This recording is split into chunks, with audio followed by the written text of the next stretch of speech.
Let's get something straight. Your results are not driven by motivation, and they are not driven by discipline. And they are definitely not driven by how badly you want it. Welcome back. This is Renewed and Radiant, the podcast where I share motivation, science-backed truth with some faith and lots of encouragement mixed in. I'm Elsa Martin, and I've helped hundreds and hundreds of women shed their excess weight and love how they look and feel. And this is part number 3 in our love series for Valentine's month. Your results are not driven by any of those other things. They're driven by the sentences you repeat in your head, often without even realizing it. Mental self-love is what we're talking about today. And that can be positive thinking. It can be some affirmations, but mostly it's learning how to stop destructive internal scripts that quietly sabotage you. Did you know that the average person has 60,000 to 70,000 thoughts a day? And up to 80% of those are repetitive. So the next day, the next day, and the next day, the same 60 to 70,000 thoughts, day after day. Which means if your inner dialogue is unproductive, your results will be too, no matter how good your plan is. Your brain's job is not to make you successful, believe it or not. Your brain's job is to conserve energy, to avoid discomfort, to protect you from perceived threats. So when you hear, oh, this is too hard, or I'm behind, or I already messed up, so I'm just going to quit. That is not truth. Mental self-love means stop confusing thoughts with instructions. Let's put some data behind this. Studies show that negative self-talk can reduce task performance by up to 40%. Not because people can't do the task, but because cognitive energy gets diverted into self-monitoring, doubt, and rumination. Any ruminators here? Here's the translation. When you mentally beat yourself up, you burn the same mental fuel needed for just doing the follow-through. And this is why women say, I know what to do. I just can't seem to stay consistent. It's mental friction. Mental self-love means eliminating unnecessary friction.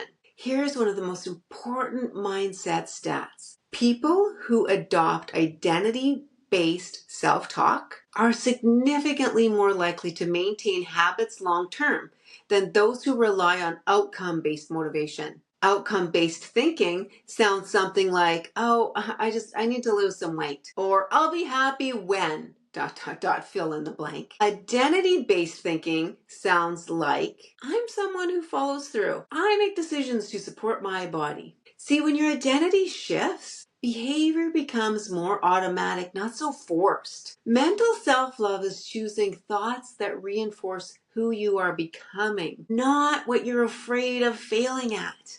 And this is where it gets slightly uncomfortable and useful. Common destructive mental loops. This all or nothing thinking, or catastrophizing one bad choice, or labeling like I'm lazy, or I'm bad at this, or I'm a failure. These cognitive distortions actually increase stress hormone, the cortisol, and they decrease your decision quality by up to 30%.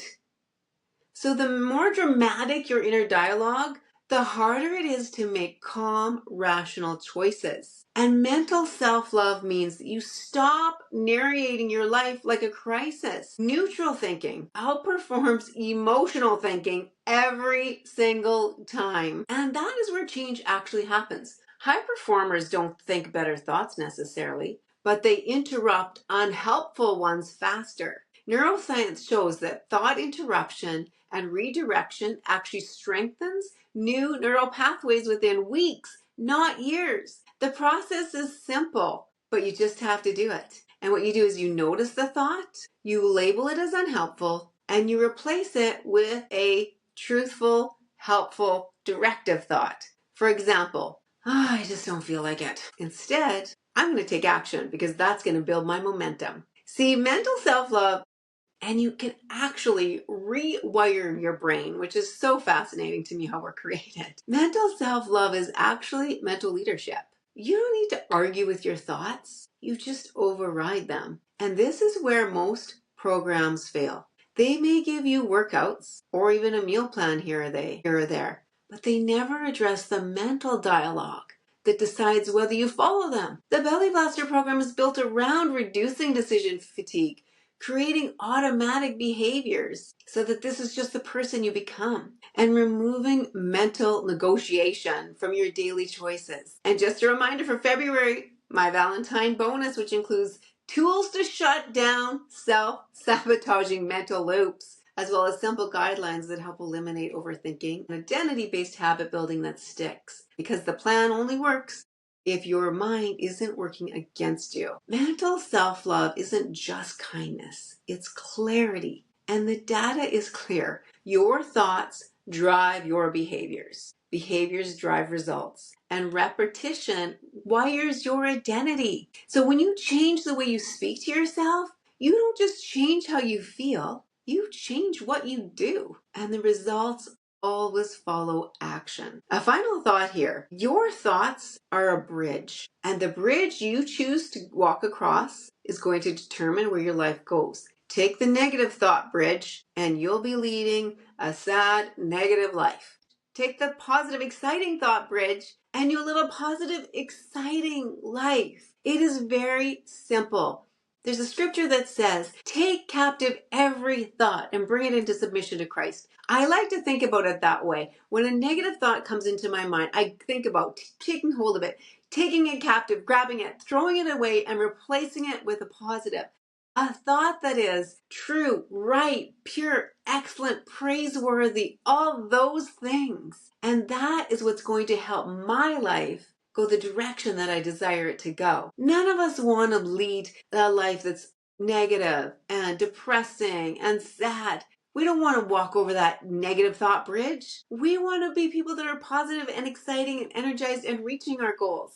And this is one way to ensure that you do that. Take the positive thought bridge, the bridge that's going to lead you to the exciting, positive life that you desire. Take captive those negative thoughts, replace them with a positive.